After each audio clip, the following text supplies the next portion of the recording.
Bismillahirrahmanirrahim. Assalamualaikum warahmatullahi wabarakatuh. Selamat datang kepada semua penonton dan pelayar Facebook Ikram Terengganu pada malam ini. Alhamdulillah, summa walhamdulillah. Bersyukur kita kepada Allah Subhanahu Wa Taala dapat kita berkumpul, berjumpa bersama pada malam ini dalam satu siri FB Live dalam wacana mingguan Ikram Terengganu, siri yang ketiga. Bagi pada wacana pada malam ini, yang merupakan siri yang ketiga, untuk slot yang pertama pada malam ini, anda semua bersama dengan saya, Muhammad Abdillah bin Alias, sebagai moderator untuk slot yang pertama pada malam ini. Alhamdulillah. Untuk slot yang pertama siri ketiga wacana ini, kita akan membincangkan tajuk berkenaan dengan Tafakur Fiddin. Tafakur Fiddin. Sebelum itu, ingin saya war-warkan kepada anda semua bahawa ciri wacana Minggu Ikram ini akan berlangsung pada setiap Jumaat pukul 9 hingga 10 malam secara langsung yang disiarkan di Facebook Ikram Terengganu. Alhamdulillah. Baiklah, pada sesi slot yang pertama pada malam ini, bersama dengan kita adalah Al-Fadhil Ustaz Ahmad Daud Ishaq. Al-Fadhil Ustaz merupakan seorang pensyarah di Akademik Pengajian Islam Kontemporari, Universiti Mara, UiTM, kampus Bukit Besi. Pada malam ini, kita akan membincangkan atau membicarakan tentang suatu tajuk iaitu untuk mengenali fikrah ekstrim Khawarij. Tajuk pada malam ini adalah mengenali fikrah ekstrim Khawarij. Di luar sana ada pelbagai fahaman yang berlegar dan berada di sekeliling kita. Jadi bagaimana kita ingin mengetahui ciri-ciri fikrah dan fahaman-fahaman tersebut. Jadi pada malam ini kita akan mengupas hal tersebut bersama Al-Fadhil Ustaz Ahmad Daud Ishaq untuk membicarakan tajuk ini. Jadi untuk tidak membuang masa, saya mempersilakan Al-Fadhil Ustaz untuk membincang dan bersama dengan kita dalam mengupas tajuk ini. Dipersilakan.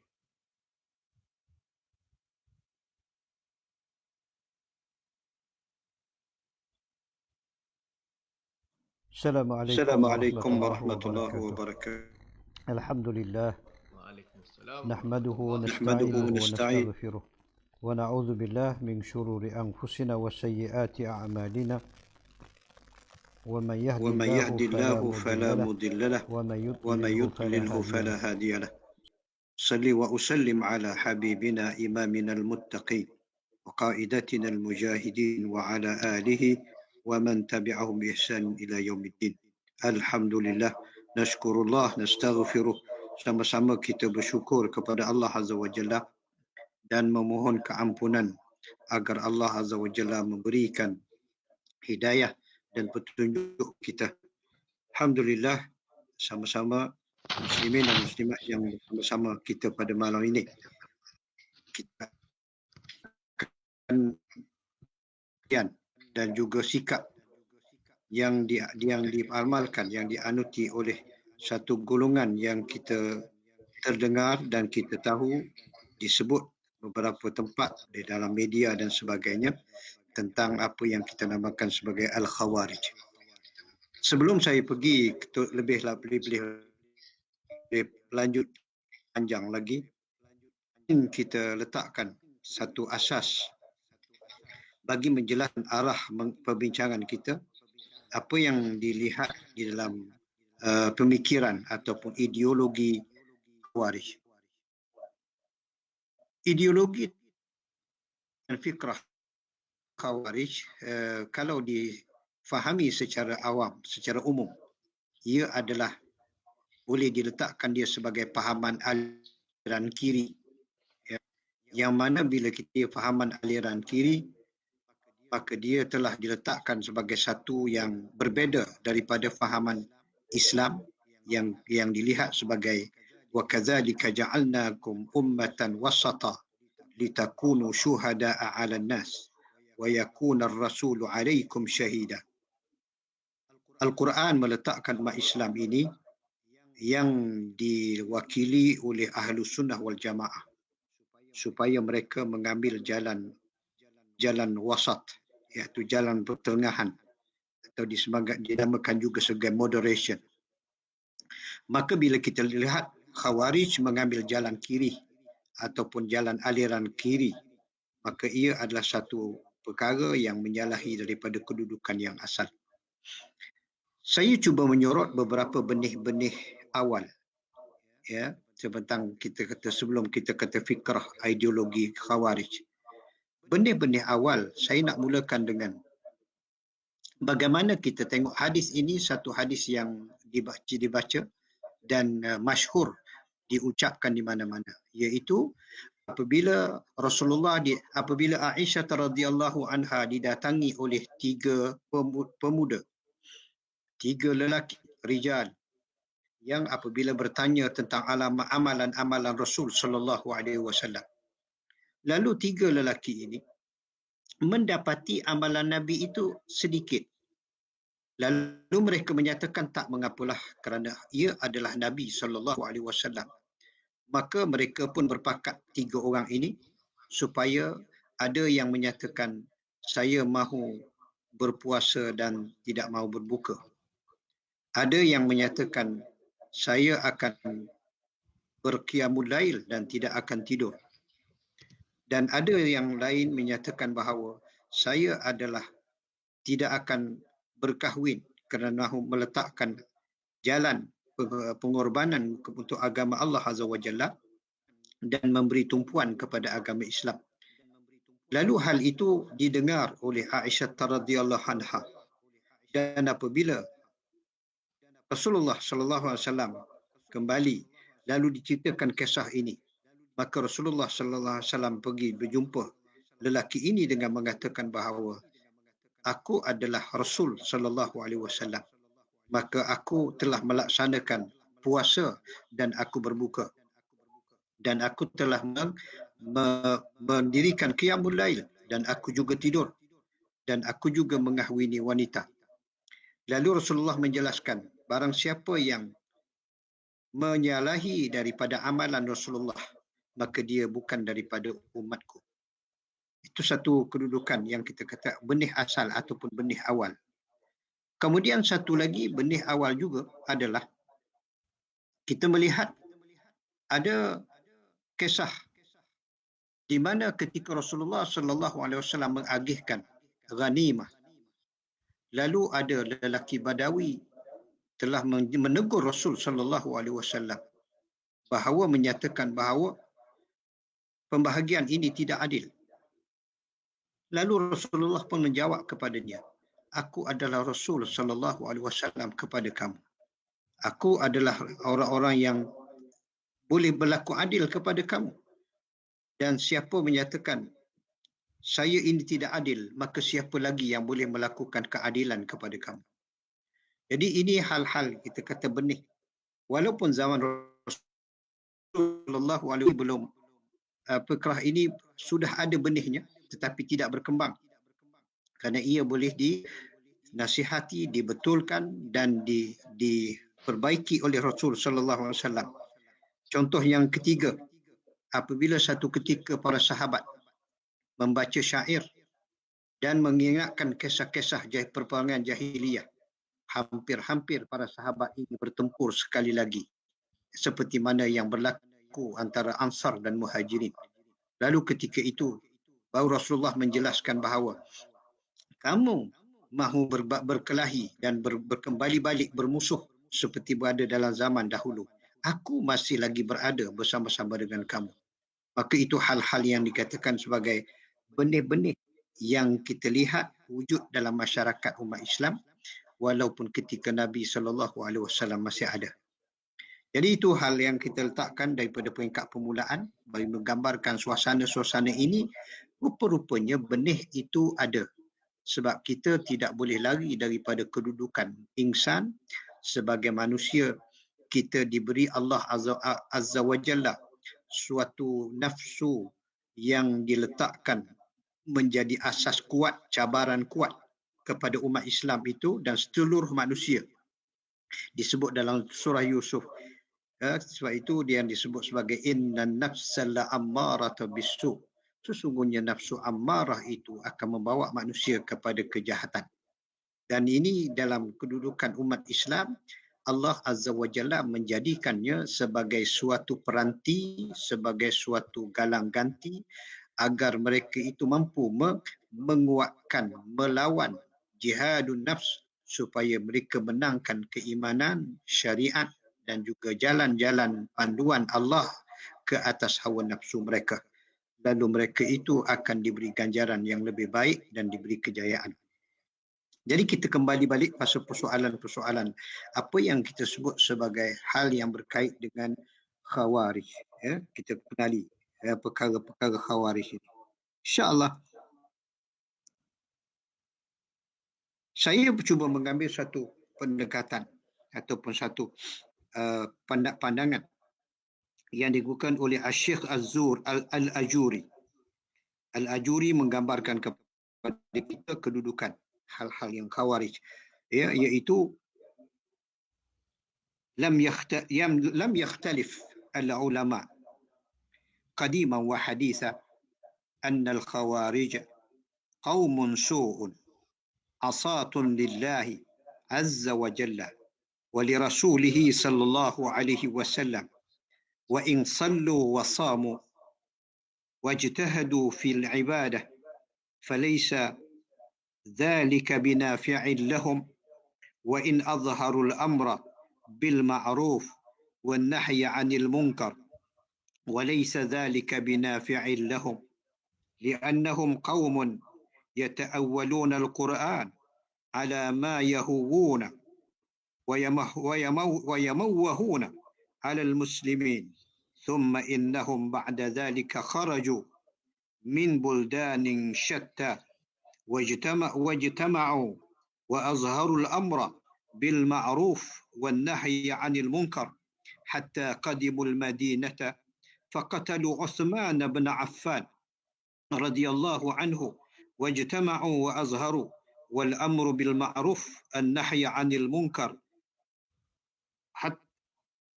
حتى قدموا المدينة فقتلوا عثمان بن عفان رضي الله عنه وقد اجتهد أصحاب الرسول صلى الله عليه وسلم ممن كان بالمدينة في أن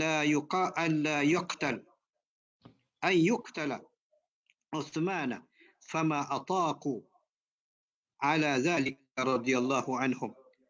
Kita lihat maksudnya yang dikeluarkan dalam teks ini. Kita ambil riwayat daripada Syekh Al-Ajuri. Dia jelaskan kepada kita para ulama mutaqaddimin, baru dan lama dia kata, tak berbeza pendapat mengatakan bahawa Khawarij adalah kaum yang buruk yang bermaksiat kepada Allah, asatan lillah ataupun asatun lillah. Meskipun mereka menampakkan gaya menyeru ke arah ma'ruf dan nahi mungkar, tetaplah tidak berguna sebab mereka mengertikan atau mentakwilkan Al-Quran sesuatu yang mengikut selera mereka dan memburukkan citra kaum muslimin. Kemudian setelah itu Khawarij keluar daripada berbagai negeri dan berkumpul menampakkan usaha menyuruh kepada al-amru ma'ruf dan nahyu anil munkar hingga mereka tiba di Madinah. Kemudian mereka membunuh Uthman bin Affan, para sahabat Rasul sallallahu alaihi wasallam yang ada di Madinah. Berusaha agar Uthman tidak dibunuh, tetapi mereka tidak berhasil kerana jumlah mereka sedikit, sedang mereka datang dengan jumlah ribuan abtal, tentera-tentera.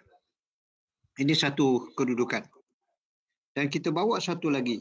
Ibn Kathir menjelaskan kepada kita tentang suasana gambaran-gambaran Khawarij yang disebut anna haula al-khawarij lamma ghtanamu ghaibatan kathirin min ahli al-Madinah في أيام الحج ولم تقدم الجيوش من الألفين للنصرة بل لما مجيئتهم انتهزوا فرصتهم فقبحهم الله وصنعوا ما صنعوا من الأمر العظيم أن هؤلاء الخوارج كانوا قريبا من 2000 مقاتل من الأبطال وربما لم يكن في أهل المدينة هذه العدة من المقاتلة لأن الناس كانوا في الثغور وفي الأقاليم في كل جهة مع هذا كان كثير من الصحابة اعتزل هذه الفتنة ولزموا بيوتهم. Ini gambaran yang dijelaskan oleh Ibn Katsir kepada kita tentang hal keadaan golongan Khawarij. Dalam peristiwa Khawarij itu muncul, Ibn Katsir melaporkan. Para Khawarij itu ketika mendapat kesempatan dengan pergi banyak penduduk-penduduk Madinah di hari waktu haji dan para prajurit Muslim. Belum datang lagi berbagai penjuru untuk memberi pertolongan. Maka tak kala ketika prajurit itu hampir-hampir ke Madinah, mereka menggunakan kesempatan itu melakukan sesuatu yang amat berat. Semoga Allah memberikan keburukan kepada mereka. Mereka berjumlah sekitar 2,000 prajurit. Sedangkan di Madinah itu sendiri tidak terdapat prajurit seramai itu. Sebab mereka sedang berada di pos-pos yang menjaga bahagian-bahagian strategik di penjuru bandar. Ditambah pula para sahabat ramai yang menjauh diri, mengambil sikap konflik yang berlaku di dalam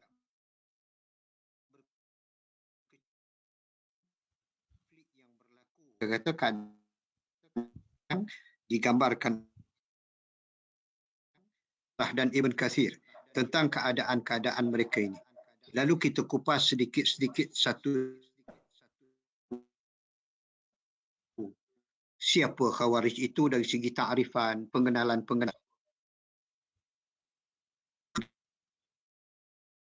Kharajah.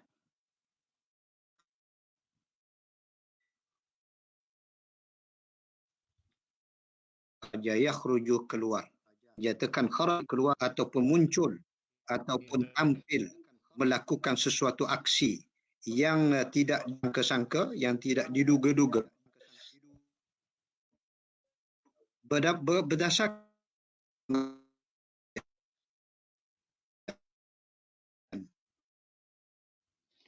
istilah ini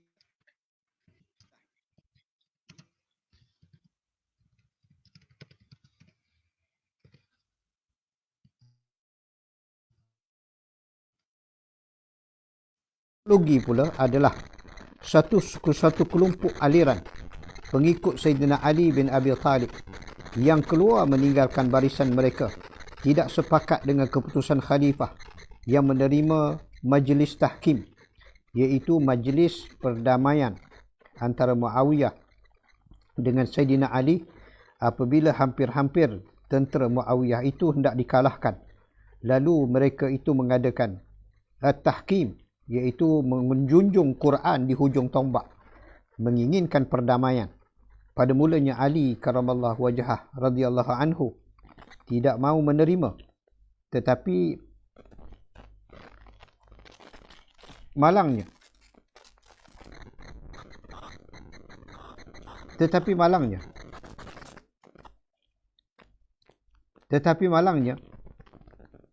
pendesak, pengikut-pengikut mereka mendesak supaya menerima perkara ini, iaitu perundingan ini. Lalu apabila perundingan itu diterima dan pihak Khawarij sendiri adalah penyokong kuat kepada Sayyidina Ali pada mulanya, mereka mencadangkan Abu Musa Asy'ari, Setelah sebelum itu, Ali karamallahu wajhah mencadangkan Abdullah ibnu Abbas, ya, sepupu baginda sallallahu alaihi wasallam. Abdullah ibnu Abbas lalu ditolak oleh Khawarij kerana mereka mengatakan ini kena mengena dengan kaum keluarga kamu. Kita mahu Abu Musa Asy'ari, dia orang Madinah, ya. Maka Abu Musa Asy'ari diterima. Dan apabila Abu Musa Asy'ari diterima, berlakulah perundingan-perundingan. Kalau kita baca tentang perundingan tahkim ini, di mana keadaan yang berlaku adalah pada permulaannya mereka bersetuju dan semangat ketika itu, semangat golongan-golongan yang hadir, ya, sama ada golongan Muawiyah ataupun golongan Ali, kedua-duanya mahu menyelesaikan. Disebabkan dua tokoh ini membawa masalah, maka kita turunkan kedua-duanya, kita ganti yang lain. Tapi dalam keadaan demikian, apabila berlaku digugurkan ke Khalifah Ali daripada radhiyallahu anhu daripada jawatannya, maka oleh Abu Musa Asy'ari yang dipersetujui oleh Khawarij sendiri. Lalu Amr bin al-As tampil mengakui dan mengesahkan peletakan-peletakan ini, ya, kedua-duanya dikata, maka tiba giliran saya untuk mengangkat, ya, Muawiyah bin Abi Sufyan, ya, supaya dapat melaksanakan pemerintahan ke atas umat Islam. Satu alasan yang menarik diberikan Amr bin al-As adalah disebabkan oleh Amr bin al-As mengatakan Muawiyah memiliki kepentingan yang terkuat terhadap Uthman bin Affan yang telah terbunuh. Maka apa yang berlaku kepada Sayyidina Ali tidak pernah dapat dilaksanakan hudud dan juga dapat dihukum penjenayah-penjenayah yang membunuh Sayyidina Uthman. Maka apa yang ada pada Muawiyah itu lebih kukuh dan kuat, kerana Muawiyah ada kecenderungan yang lebih kuat untuk menyelesaikan masalah pembunuhan Sayyidina Uthman bin Affan. Itu keadaan-keadaan yang kita nampak, suasana-suasana yang diletakkan asas bagaimana peristiwa tahkim itu. Apabila keputusan ini berlaku, maka ketika itulah, ya, golongan Khawarij ini mendapati keputusan mereka itu tidak seperti yang mereka inginkan. Ya, apabila Muawiyah itu dapat dilantik, mereka tidak mahu, mereka mahukan Ali karamallahu wajhah. Lalu mereka mengatakan kedua-dua ini tidak boleh diguna pakai. Maka kerana itu mereka mengatakan bahawa dia akan keluar daripada saf muslimin dan dia daripada menjadi pengikut Sayyidina Ali, ya, dan mengatakan bahawa mereka akan mengasingkan diri dan mereka akan menentang perkara-perkara yang ada.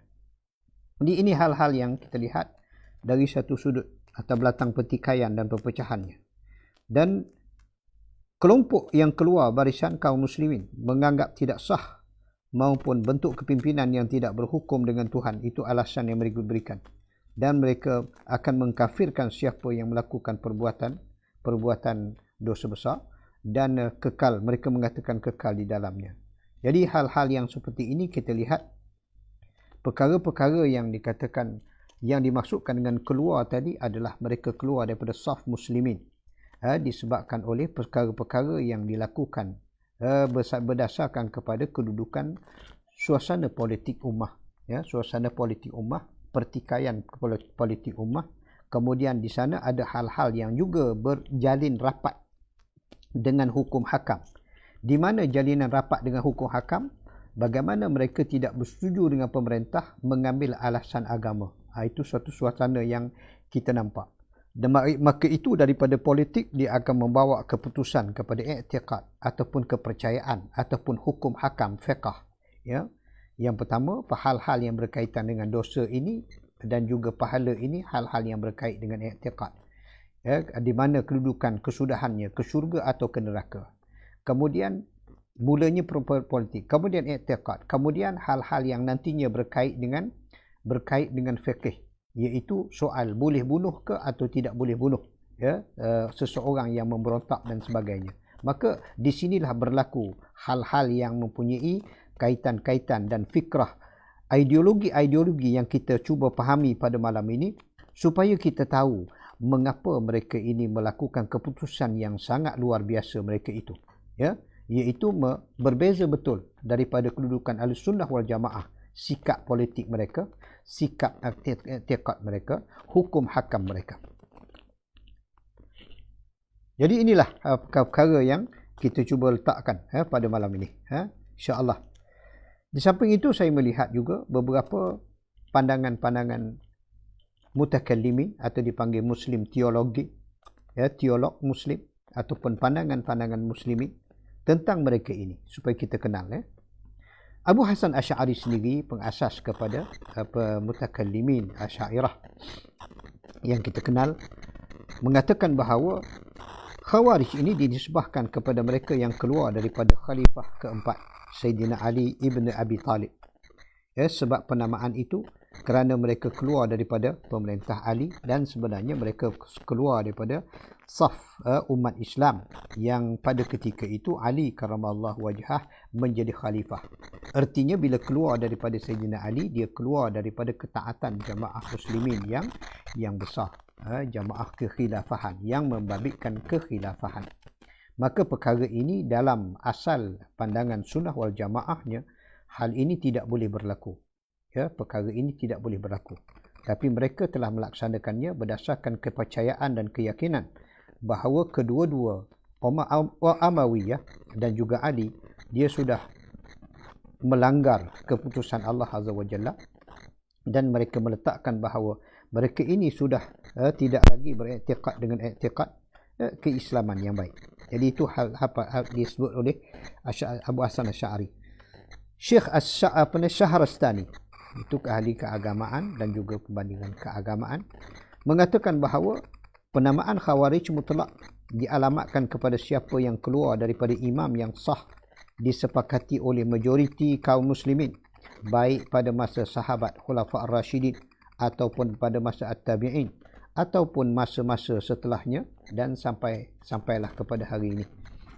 Kerana keputusan keluar daripada jamaah muslimin pada masa itu memberi makna keluar daripada jamaah muslimin khilafah, iaitu Ali sebagai khalifah Amirul Mukminin umat Islam. Maka keluar daripada umat Islam itu dalam i'tiqad sunnah wal jamaahnya adalah tidak dibolehkan, bahkan haram. Ada yang berdasarkan hadis yang siapa yang keluar qaidah shibrin, maka dia telah merungkaikan ikatan akidah itu daripada tengkuknya. Itu hal-hal yang berkait dengan jamaah muslimin dan perkara yang berkait dengan khalifah al-uzmah. Maka hal-hal itu telah dijelaskan dan kedudukan itu sudah diletakkan. Jadi ini yang kita kata, hal-hal yang kita nampak yang berlaku dalam Khawarij itu adalah hal yang berkaitan dengan suatu yang telah pun menyanggahi kedudukan yang diterima pakai oleh para ahli ulama, mengatakan bahawa dia keluar daripada saf seperti itu. Ibn Hajar al-Asqalani mengertikan kepada kita bahawa Khawarij sebagai kelompok yang ingkar kepada Ali dan berlepas tangan, namanya istibra' ataupun bari'ah. Saya berlepas diri daripada kesalahan-kesalahan yang dilakukan oleh kamu wahai Amir Mukminin kepada Allah Azza wa Jalla dan kepada ummah dan kepada syariat Islam. Maka istilah mengatakan bara' ini ataupun kita panggilkan istilah wala' dengan bara'. Soal bara' itu bari'un, maknanya berlepas diri daripada kesalahan kamu itu. Saya tidak mahu terlibat dengan kesalahanmu dengan Allah Azza wa Jalla. Juga berlepas tangan daripada Uthman bin Affan yang keluarganya serta memerangi mereka. Jika antara mereka ada yang secara total mengkafirkan, maka demikian itu termasuklah golongan-golongan yang gulat melampau. Jadi ini keadaan-keadaan yang kita letakkan bahawa sampai daripada situasi-situasi yang ada demikian, dan kita tadi dedahkan suasananya.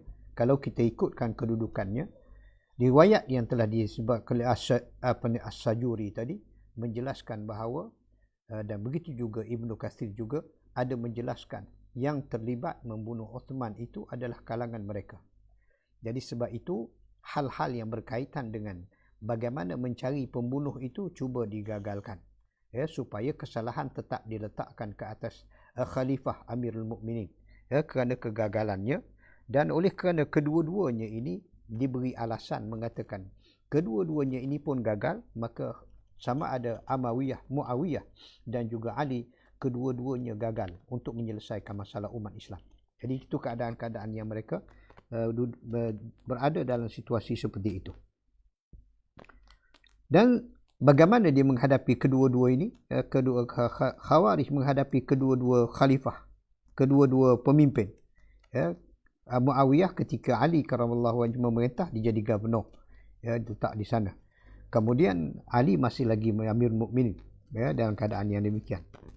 Dan datanglah kepada pasukan Muawiyah, siapa dia? Golongan Khawarij, iaitu Za'ra' ibn Barraj At-Ta'i dan juga Harkush ibn Zubair As-Sa'di. Lalu mereka berkata, tidak ada hukum melainkan Allah Azza wa Jalla. Dan ini adalah semboyan ataupun apa kita namakan dia, pendekatan, pendirian yang dipegang oleh golongan Khawarij, anil hukma illa lillah. Anil hukma illa lillah, tiada hukum yang paling baik, tiada hukum yang paling tepat melainkan hukum yang ada pada Allah Azza wa Jalla. Bukan hukum yang ada pada kamu. Kamu dah tidak berwibawa, Ali pun tidak berwibawa, Muawiyah pun tidak berwibawa. Maka mereka kembali balik dengan tafsiran mereka bagaimana berpegang kepada Al-Quran. Ali bin Abi Talib terima tahkim. Khawarij anjurkan, yang itu sudah saya jelaskan tadi, bahawa sama juga bila dia pergi menemukan Ali, mereka mengatakan bahawa buat apa kita menerima keputusan at-tahkim yang kita buat dan kita keluar daripadanya, padahal tidak ada hukum selain daripada yang terbaik, selain daripada hukum Allah Azza wa Jalla. Ini hal-hal yang kita nampak, suasana-suasana yang dibentuk oleh Khawarij. Lalu dia berhadapan dengan dua front sebenarnya. Maknanya dia berhadapan dengan Muawiyah, dia juga berhadapan dengan Sayyidina Ali. Kedua-duanya dia menentang. Lalu apabila, kalau kita lihat, ada satu tempoh waktu ketika selepas Ali juga dibunuh, Al-Hasan mengambil jawatan khalifah sementara waktu, dan Al-Hasan telah pun menyerahkan kekhalifahan kepada Muawiyah.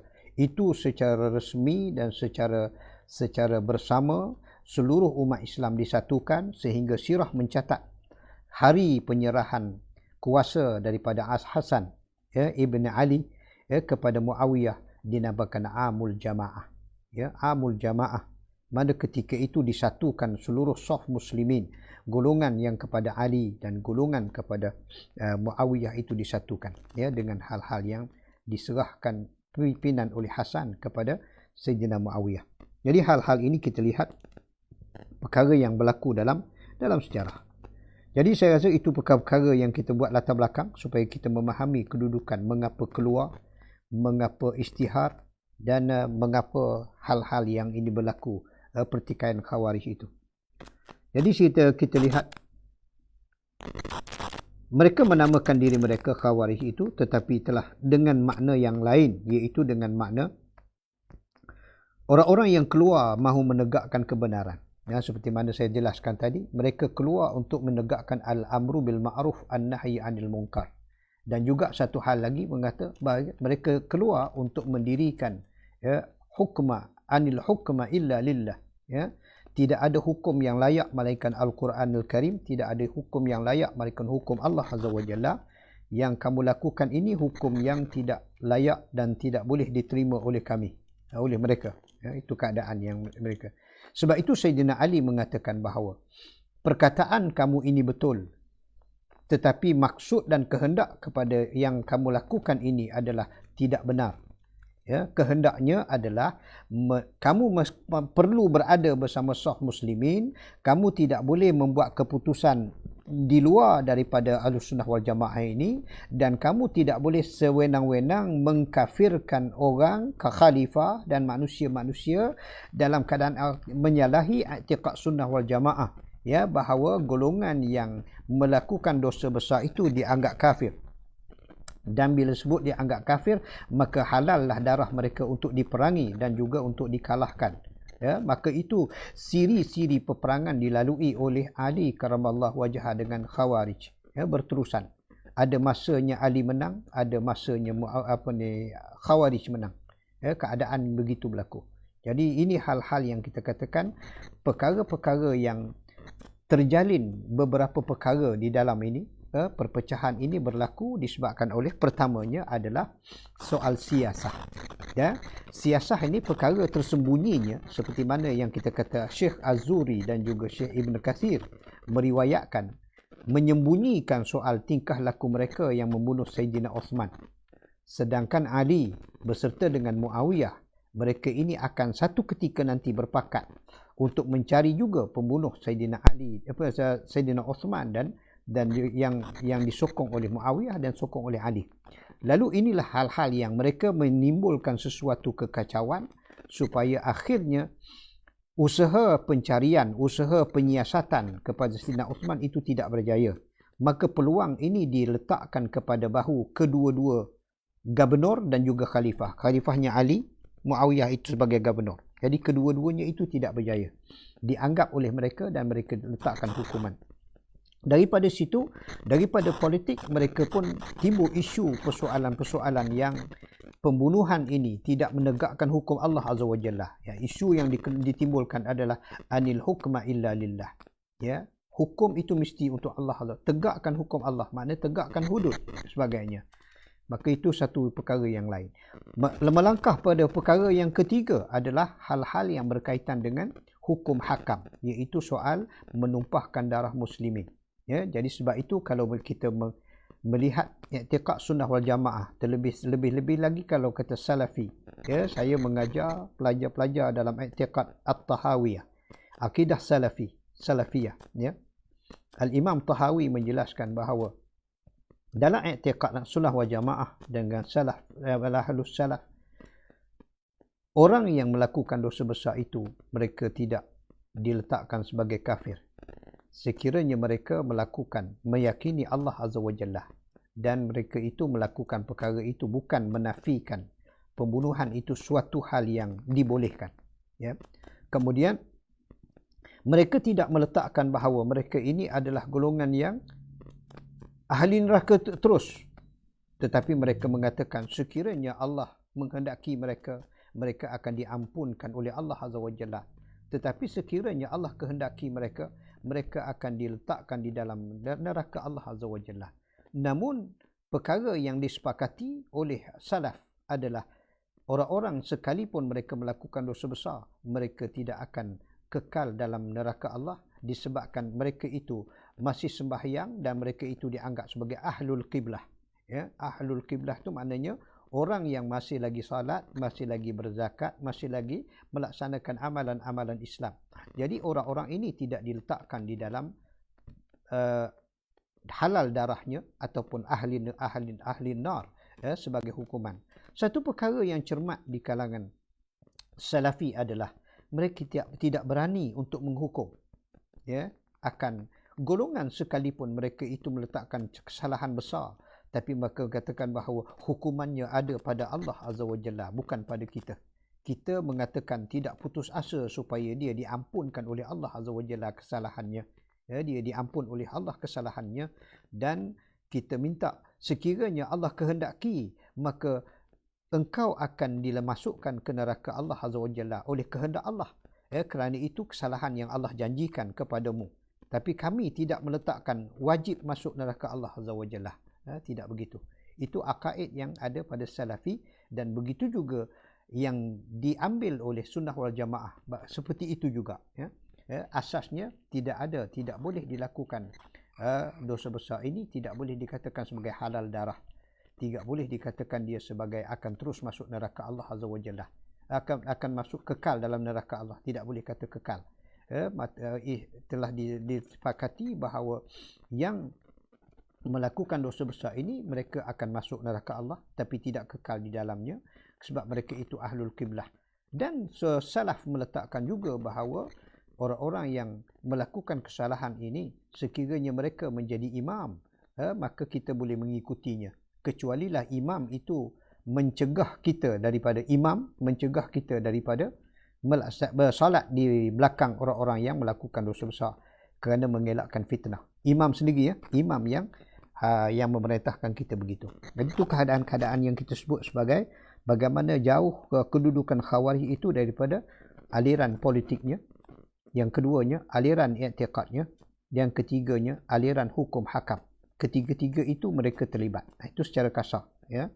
Jadi saya sedikit, kita ada masa yang terhad, sedikit kita nak letakkan beberapa firqah dan juga apa yang mereka anuti, apa yang mereka lakukan. Kita berharap sempat dalam masa 1 jam ini. Kelompok-kelompoknya ada. Yang paling asas kita sebut kelompok ada 8 kelompok besar. Tak termasuk kelompok yang kecil-kecil, yang serpihan-serpihan. Kelompok yang paling kuat adalah nama mereka adalah kelompok Al-Muhakkimah. Ya.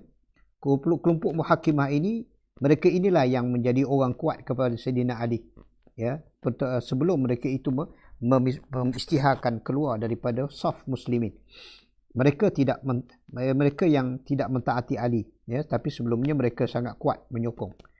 Dipimpin oleh Abdullah bin Al-Kawa, Atab ibn Al-Anwar, Abdullah ibn Wahab Ar-Rasibi, Urwah bin Jarir, Yazid ibn Abi Asim Al-Muharibi, Harkus ibn Zuhail Al-Bahali, yang dikenali dengan Al-Najdiyah. Jumlah kelompok ini sekitar 12,000 orang yang taat melakukan salat dan berpuasa. Mereka salat, mereka ahli ibadah. Mereka qurra, pembaca Quran yang sangat hebat, yang sangat kuat. Dan mereka orang yang qiyamul lail, dan mereka lakukan ibadat dahsyat, ya, berbanding dengan orang lain, ya. Itu keadaan-keadaan mereka. Dan mereka menjadi penyokong kuat kepada Sayyidina Ali sebelum mereka mengisytiharkan keluar daripada Sayyidina Ali. Apa yang menjadi peanutan mereka selepas mereka mengisytiharkan keluar? Mereka imam saja selain daripada Quraisy. Ya. Syahrastani menentukan tentang imamah mereka ini. Mereka mengatakan imam boleh saja daripada bangsa Quraisy. Kerana apa? Sebahagian daripada kelompok Khawarij, mereka menentang al-imam daripada Quraisy ini disebabkan oleh mereka golongan Badawi. Kepimpinan Madinah ternyatanya dibolot dan dimiliki oleh Quraisy. Sedangkan mereka juga ada cita-cita untuk menjadi kepimpinan itu. Itu satu keadaan. Setiap orang yang mereka angkat yang mampu berlaku adil dan juga menjauhkan daripada kejahatan adalah imam yang sah. Setiap yang tidak mentaati wajib dibunuh. Dan apabila imam telah berubah perilaku dan telah meninggalkan kebenaran, wajib dia diberhentikan atau dibunuh. Itu tindakan-tindakan yang disebut oleh Syahrastani sebagai tindakan yang bukan di dalam laras Ahlussunnah wal Jamaah. Ya, kerana mereka meletakkan bila sahaja imam tidak selaras dengan tafsiran mereka tentang anil hukma illa lillah dan sebagainya, maka mereka akan terus meletakkan mereka ini adalah halal darah dan boleh dibunuh. Kelompok ini termasuk orang yang paling banyak menggunakan qiyas, ya, dan juga menurut mereka tidak boleh ada 2 orang imam dalam satu zaman. Ya, hanya dalam keadaan yang sangat terpaksa dapat diangkat menjadi imam lebih dari 1 orang, dan mereka merdeka ataupun budak ataupun orang biasa daripada keturunan Quraisy. Boleh jugalah 2 imam. Tapi yang mereka letakkan antara 2, Muawiyah sama dengan Ali, itu yang mereka letak suasana yang keadaan mereka bantah itu.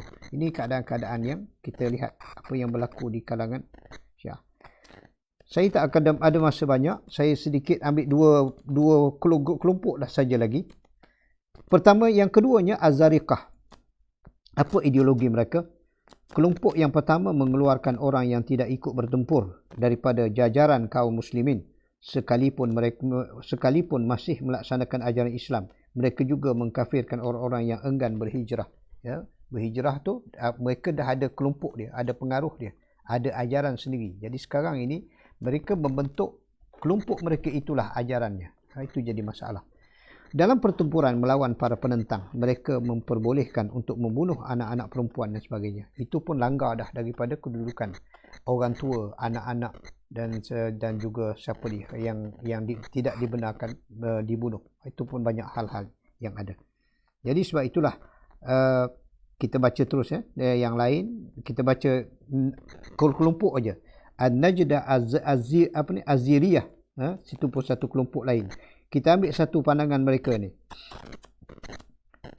mengenal Allah dan para Rasul, haram membunuh sesama Muslim. Ada juga dia mengakui secara umum apa yang diturunkan oleh Allah.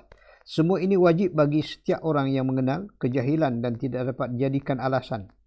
Yang keduanya, selain yang disebut di atas, kejahilan dapat dijadikan alasan seperti dalam menetapkan hal yang halal dan haram. Itu pun satu hal. Ya. Kejahilan ada yang dikatakan tak boleh dipakai. Kejahilan pun boleh dimaafkan kalau kamu tidak tahu halal dan haram. Menurut mereka, mungkin apa saja mujtahid yang mujtahid lakukan, mereka mungkin salah.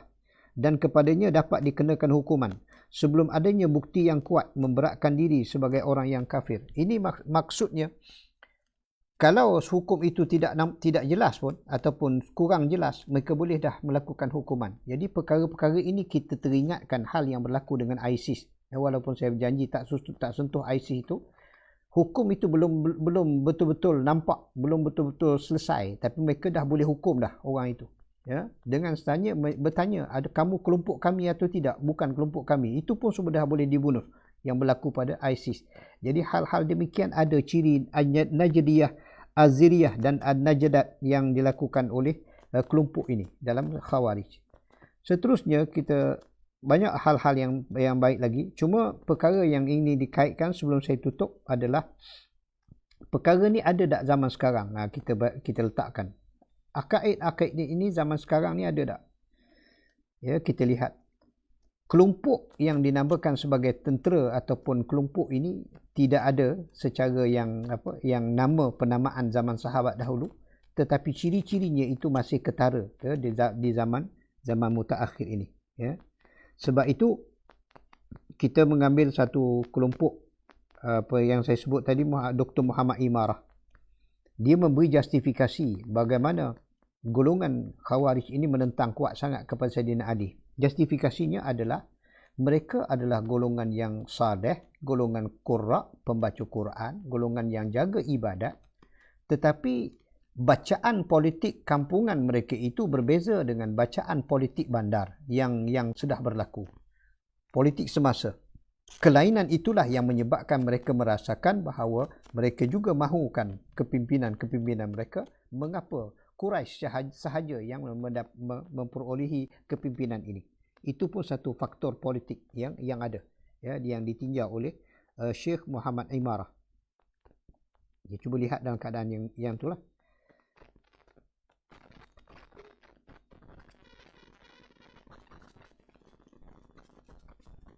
Kemudian seterus lagi kita letakkan satu hal yang kita nak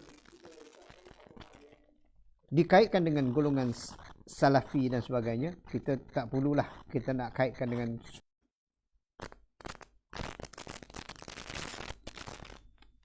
tak boleh. Boleh. Pandangan jumhur ulama daripada kalangan Ahlus Sunnah wal Jamaah mengatakan bahawa di serata dunia mengenai kesesatan dan juga penyelewengan golongan IS, dan dia mengatakan bahawa di sana ada ciri-ciri kepada Khawarij itu di zaman moden, dan mereka membuat keputusan pada 25 September 2014. Lebih kurang 126 ulama muslimin yang terkenal daripada seluruh dunia juga telah menandatangani kenyataan bersama tentang golongan bid'ah dan juga kesesatan golongan IS itu, dan dikaitkan dengan soal seperti yang berlaku kepada Khawarij. Dan kita lihat antara ulama yang berpandangan sedemikian adalah beberapa orang, dan ada yang kita kenal ampamanya seperti Syekh Qurayyim.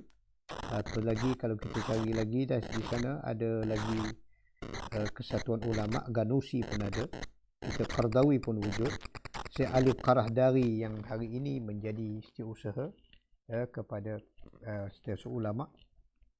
Jadi ini hal-hal yang diletakkan oleh para alim ulama bahawa kewujudan ataupun ciri-ciri Khawarij ini ada di zaman moden disebabkan oleh keadaan-keadaan yang kita perhatikan apabila meletakkan hukum dalam mengalirkan darah muslimin ini secara yang bebas, secara yang cepat dan mudah. Itu adalah perkara yang asal berlaku di dalam Khawarij. Dan begitu juga apabila melakukan takfiri terhadap akaid orang ahlul qiblah berdasarkan pada akidah salaf, maka ini pun satu perkara yang ada. Begitu juga dari segi hukum hakam yang mereka gunakan itu adalah sangat-sangat tidak matang dan tidak melalui proses hukum hakam, kawaid fiqhiyah dan sebagainya, kaedah-kaedahnya dari segi agama. Maka itulah yang menjadikan fahaman-fahaman yang beritijah ataupun mengambil aliran Khawarij ini sebagai suatu yang nampak pincang dari sudut hukum hakam mereka. Sedangkan dalam Islam, apabila kita mengambil pandangan terhadap hukum hakam, lebih-lebih lagi tentang kekufuran dan kemurtadan, memerlukan perkara yang diisyaratkan oleh Nabi. Kalaulah kekafiran itu hendak disabitkan, mesti ada bukti sehingga ianya bertaraf kufran bawahan, kekafiran yang tidak boleh ditakwil dengan mana-mana tafsiran yang lain melainkan dengan kekufuran. Itu pun di bawah penguasa, bukan di bawah individu. Penguasa artinya orang yang ada hakim, ulil amri, yang memiliki kuasa dan kedudukan. Tidak boleh diswastakan, tidak boleh diberi tugas kepada individu-individu. Mesti datang daripada penguasa. Itu kaedah-kaedah yang digunakan sebagai suasana yang bentuk demikian. Ada bentuk-bentuk yang cantik, prosedur yang kemas, ada protokol yang baik. Bukan kita kata tangkap di tepi jalan, tanya saja, engkau bukan pengikut? Bukan, sembelih saja. Itu bukan kaedah dia yang ditunjukkan oleh ISIS, bukan kaedahnya, bukan kaedah yang ditunjukkan oleh umat Islam Ahlussunnah wal Jamaah. Tetapi ada ciri-ciri Khawarij di zaman moden. Saya rasa itulah perkara-perkara yang sempat saya sentuh dalam beberapa perkara. Kita telah menyentuh benih-benih Khawarij tadi daripada awal, dan saya telah menyentuh riwayat-riwayat yang digambarkan oleh sahabat, asar sahabat, dan digambar juga oleh Rasul sallallahu alaihi wasallam tentang golongan-golongan ini muncul, dan mereka ini adalah orang yang melakukan kejahatan-kejahatan, dan mereka meletakkan hukum dan fatwa kekafiran kepada golongan ahlul qiblah, golongan muslimin. Dan mereka menggunakan hukum hakam berdasarkan kepada peramatang perhitungan hukum hakam mereka, sebab mereka adalah golongan-golongan yang datang daripada qura, golongan datang daripada perkampungan, dan mereka mempunyai kekuatan-kekuatan yang hebat. Dan Rasulullah mengisyaratkan dengan panji-panji hitam yang selalu mereka kibarkan. Dan mereka juga memberi satu kalimat yang baik, tetapi maksud daripada kalimat yang baik itu seperti anil hukma illa lillah, ataupun kuntum khaira ummatin ukhrijat linnas ta'muruna bil ma'ruf tanhauna 'anil munkar. Itu kalimat baik, kalimat mencegah ma'ruf, menyuruh ma'ruf, mencegah munkar. Semua itu kalimat baik, tetapi apa yang mereka lakukan adalah memenangkan tafsiran mereka, memenangkan kelompok mereka dan sebagainya sebagai satu alasan untuk mereka itu dapat menguasai golongan-golongan lain. Dan berakhirnya mereka ini diperangilah oleh kedua-dua kelompok, sama ada Muawiyah dan juga Ali, sehinggalah Ali juga syahid dan juga Muawiyah dan berlanjutannya sebenarnya sampai ke khilafah yang berikutnya, Abbasiyah dan sebagainya. Unsur-unsur itu ada di dalam Khawarij, itu wujud unsur-unsur keganasan seperti itu. Jadi kita tutup dengan insya-Allah menjelaskan dan juga memahami keadaan-keadaan penyimpangan dan penyelewengan umat Islam ini sebenarnya bukan satu kebanggaan bila kita nak bentang. Kita menjadi satu yang berat hati kerana ia adalah menjelaskan tentang kelompangan ataupun kekurangan umat Islam itu, dan kita sangat bimbang juga perkara-perkara itu boleh sahaja berlaku di kalangan umat Islam kita semasa, kerana kekurangan, kecetekan ilmu kita dalam membuat suatu keputusan-keputusan yang bersifat keagamaan, bersifat akaid, bersifat fiqhi, fiqh dan juga syariah. Hal-hal itulah yang menjadikan perhitungan-perhitungan yang dilakukan oleh umat Islam dia bersifat sembarangan, dangkal ataupun peramatang. Maka itulah gambaran-gambaran yang terjadi pada ketika itu, sehingga dia sanggup membelakangkan aliran akaid umat Islam Ahlus Sunnah wal Jamaah yang teras itu, soal dosa besar dan sebagainya. ya, kita boleh faham mengapa mengapa golongan-golongan ahlul kalam membincangkan soal dosa besar itu sebagai tema. Tak kiralah pasukan mana, golongan Mu'tazilah, golongan Khawarij, Murji'ah, Ahlussunnah wal Jamaah, semuanya mereka bincang kedudukan. Mengapa? Kerana polemik dosa besar itu membawa kepada penyembelihan umat Islam secara bebas. Apabila fatwa itu dikemukakan dengan acuan Khawarij. Nah, itu keadaan yang kita tahu sedikit sebanyak tentang bagaimana memahami berlakunya penyimpangan penyelewengan golongan Khawarij ini daripada akaid yang hakiki sunnah wal jamaah itu, dan mereka juga meletakkan sebagai satu pasukan yang kiri, ya, dan juga keras dan juga melakukan keganasan ke atas masyarakat.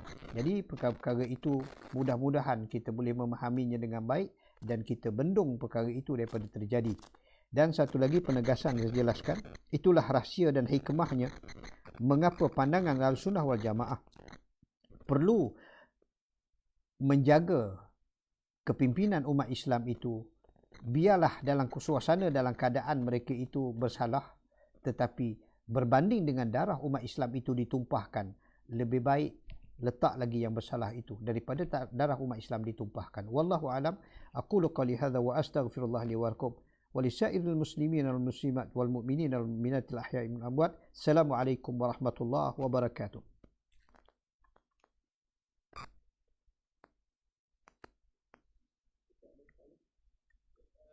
Alhamdulillah. Jadi ada satu soalan daripada para penonton kepada apa dia Ustaz, yang berbunyi, Assalamualaikum Ustaz. Bagaimana kita hendak mendidik jiwa agar tidak menjadi taksub? Bagaimana kita hendak mendidik jiwa agar tidak menjadi taksub? Silakan Ustaz. Boleh Ustaz cakap ni? Dengar. Jazakumullah kepada yang bertanya, insya-Allah saya dengar saya ulangi balik soalannya, bagaimana melatih diri ataupun bagaimana menjadikan kita tidak ta'assub. Perkara yang besar dan penting selalunya lah bila kita sebut dengan atau fanatik ini adalah kita memiliki pengetahuan ataupun maklumat ataupun ilmu yang pelbagai dimensi ataupun kita kata pelbagai sudut. Umpamanya soal kita nak selesaikan Khawarij tadi, pertama, ilmu sudut akaid itu sendiri, itu sebabnya mengapa pada ketika itu dibicarakan, dan saya ketika saya belajar agama dulu pun di peringkat menengah, saya tak tahu bahawa, dan tertanya-tanya juga mengapa dalam akaid ini berbincang dosa besar ini. Kita tak terfikir ketika itu sebab kita belajar sekolah. Sekolah dia beritahu SWOT gitu je kan. Dia tak ada logika macam belajar universiti. Tidak ada rasional macam belajar di universiti. Kita terima je, kita makan. Tapi bila saya masuk universiti, bertemu dengan profesor dengan ustaz-ustaz yang ada, mereka meletakkan rasionalnya, ini rasionalnya. Mengapa pada ketika itu isu dosa besar dibincangkan dengan begitu detail dan rapat dan juga sebagai begitu terperinci. Ada mazhabnya, ada pertikaian, ada penyelesaian. Mengapa? Kerana nak contohkan supaya di mana kedudukan sunnah wal jamaah dari dimensi akidah. Di mana kedudukan sunnah wal jamaah dari dimensi syariah. Di mana kedudukan sunnah wal jamaah dari dimensi ke akhlak mereka dan juga amalan mereka seharian. Maka kalau dimensi ilmu itu dilihat dari pelbagai sudut, pelbagai aspek, hilanglah soal pandangan kita sendiri kepada satu masalah. Seperti yang terjadi kepada Khawarij, mereka tidak dengar pandangan Amirul Mukminin sendiri, Sayyidina Ali. Mereka tak dengar pandangan Muawiyah, sedangkan kedua-dua ini sahabat Nabi yang pintu ilmunya adalah Sayyidina Ali, walaupun ada yang mempertikaikan hadis itu. Dan Muawiyah adalah penulis Quran. Kedudukan sahabat itu. Ini persoalan i'tiqad yang dilihat dimensi-dimensi yang pelbagai. Dan yang keduanya adalah keilmuan manusia itu perlu perlu ada dan perlu memahami mengikut jalur kesahihan bidang-bidang tertentulah, ya. Kalau bidang akaid, biar dia tahu bidang akaid. Kalau bidang syariahnya, biar dia tahu. Kemudian soal satu hal yang perlu lagi kepakaran yang dimiliki oleh orang yang tak nak jaga dia daripada fanatik adalah khilaf umat Islam ni boleh sampai mana. Dia punya pinggir, dia punya sempadan khilaf. Kita boleh khilaf sampai ke mana? Apa yang kita tak boleh khilaf? Apa yang kita boleh khilaf? Jadi mengetahui perbezaan pandangan, mengetahui kesatuannya di mana, itu satu perkara yang besar juga dari sudut untuk melatih diri. Dan yang seterusnya, yang ketiganya adalah kita minta, ya, selalu Allah Azza wa Jalla, kita minta kepadanya supaya menyatukan kita ini mencari kebenaran, ya. Sebab itu dia kata Allahumma, kita letakkan doa yang dikata Allahumma arinal haqqa haqqan warzuqna tiba'ah wa arinal batila batila warzuqna ijtinabah. Tuhan, tunjukkan kepadaku ini di zaman fitnah seperti hari ini, kebenaran itu di mana ya Allah, supaya aku boleh ikut. Ya Allah, tunjukkanlah kebatilan itu di mana ya Allah, supaya aku boleh meminggir diri daripada kebatilan itu. Itu hal-hal yang kita kata, kita fanatik dengan kebenaran tidak mengapa. Tetapi fanatik dengan kesalahan pendapat itu mesti kita berundur, dan juga mesti kita meletakkan garis hentinya, ya? garis henti, stop, ya?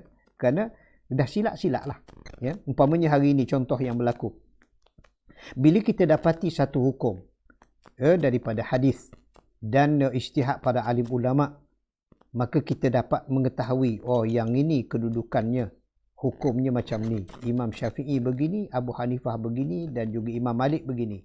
Mereka bersatu dari sudut ini, mereka berbeza dari sudut ini.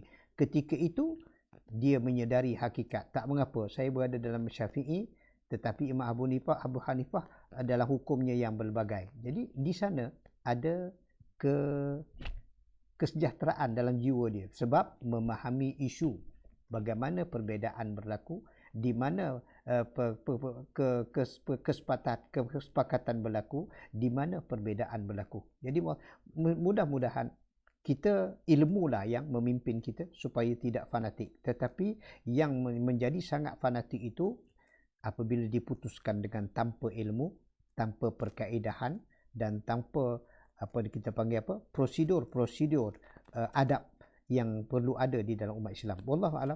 Itu saja yang anda boleh nampaklah, ya, soalan-soalan fanatik kita ni. Fanatik kebenaran tak mengapa. Ada.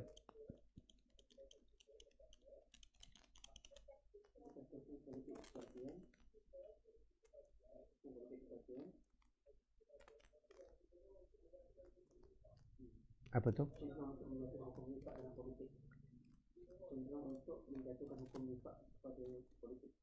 Baik, okey. InsyaAllah pada kita, sebab itu anda menasihatkan kepada diri anda sendiri dan juga kita semua bahawa persoalan meletakkan nifak, ya. Kita perhatikan hadis arba'u man kunna fihi kana munafiqan khalisan. Itu hal-hal yang kita nampak. Jadi persoalan yang sifat nifak itu dilihat sebagai perkara-perkara yang menjadikan mereka itu ada ciri, bukan lagi meletakkan mereka itu menjadi golongan nifak munafikin. Hakikat munafik sebenarnya adalah orang yang tidak ada i'tiqad Islam sedikit pun. Itu kena faham tu. Tidak ada i'tiqad Islam ni makna apa? Dia, orang munafik hakiki adalah dia sudah menolak Al-Quran itu. Orang munafik hakiki, dia dah tidak beramal, tak ada kena-menanya dengan halal haram. Dia dah tak ada kena-mena dengan ketuhanan, dan dia tidak ada kena-mena dengan Nabi Muhammad. Itu kita perlu tahu. Adik, apa yang menjadi macam tu kafirlah mereka, ustaz.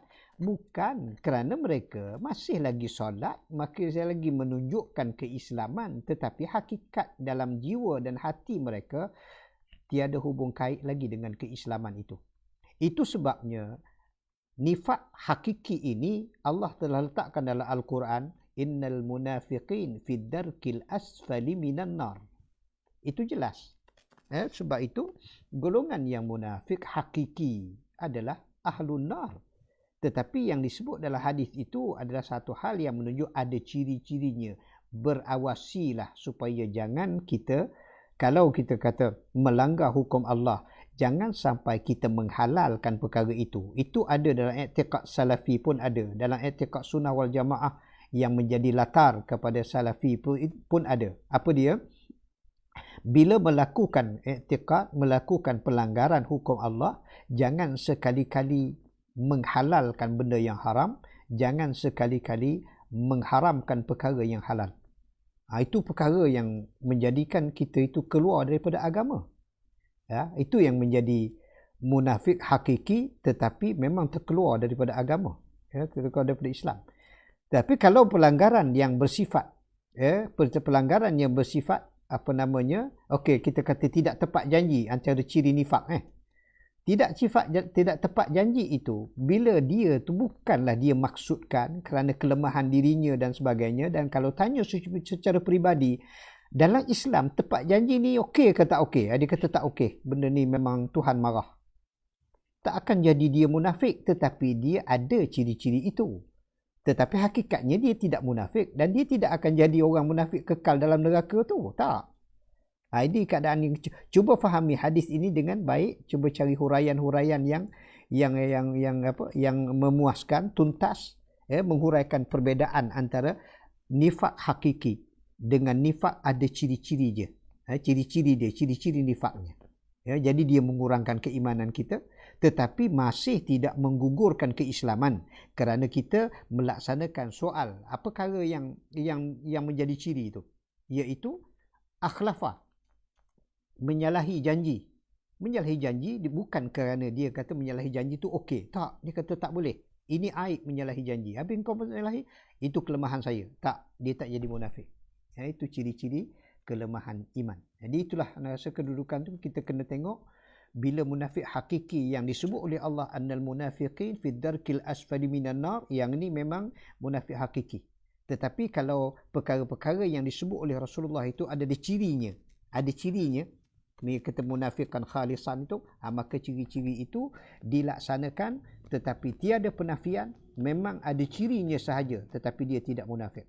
Itu keadaan-keadaan yang insya-Allah, perhatikan, teliti dalam akaid ini, kita teliti betul-betul. Itu sebabnya dikatakan iman itu ada tinggi, ada yazid wa yanqus, ada bertambah, ada berkurang. Kemudian bila sampai kepada sempadan terkeluar iman manusia daripada dirinya, di situ tergantung dengan ilmu dia, i'tiqad dia. Di situ. Kenapa? Kerana murtad ini keluar daripada agama ini boleh terjadi dengan perkara yang maklum, ada perkara yang tidak maklum pun boleh terjadi. Itu sebabnya kalau kita bahas fiqh Syafi'i pun ada, atau fiqh imam lain pun, apa hukum orang yang murtad itu kerana dia tak sengaja? Memang kena penjara juga.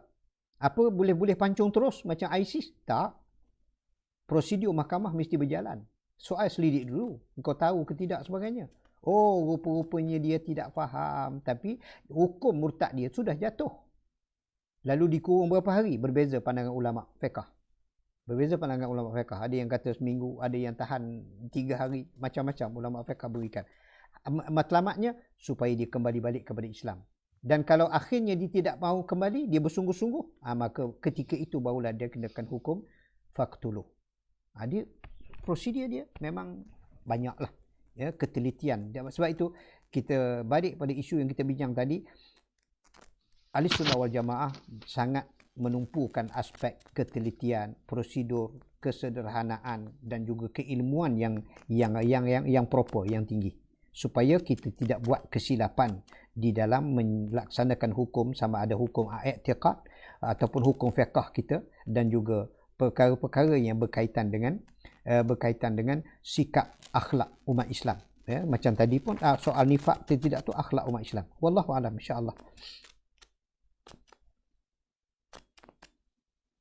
Ada lagi? Okay, Alhamdulillah. Terima kasih kepada Ustaz Ahmad Daud Ishak atas perkongsian pada Ustaz bersama kita pada malam ini. Saya yakin perkongsian Ustaz pada malam ini sedikit sebanyak membantu kita dalam memahami fahaman-fahaman yang ada di luar sana, terutamanya fahaman-fahaman yang ekstrim ini. Alhamdulillah. Terima kasih sekali lagi diucapkan kepada Ustaz atas kebersamaan beliau pada bersama kita pada malam ini. Alhamdulillah. Jadi dengan itu kita sudah hampir berada di penghujung slot kita dalam wacana Mingguan Ikram Terengganu siri ketiga, slot yang pertama pada malam ini. Sebelum kita melabuhkan tirai, inginlah sukacita untuk saya maklumkan untuk kita sama-sama dapat meluangkan masa kita dalam slot-slot wacana Mingguan Ikram Terengganu siri ketiga pada minggu-minggu yang akan datang. Seperti mana saya maklumkan pada awal siaran kita pada malam ini bahawa slot wacana ini akan berlangsung pada setiap Jumaat pada jam 9 malam setiap minggu insya-Allah.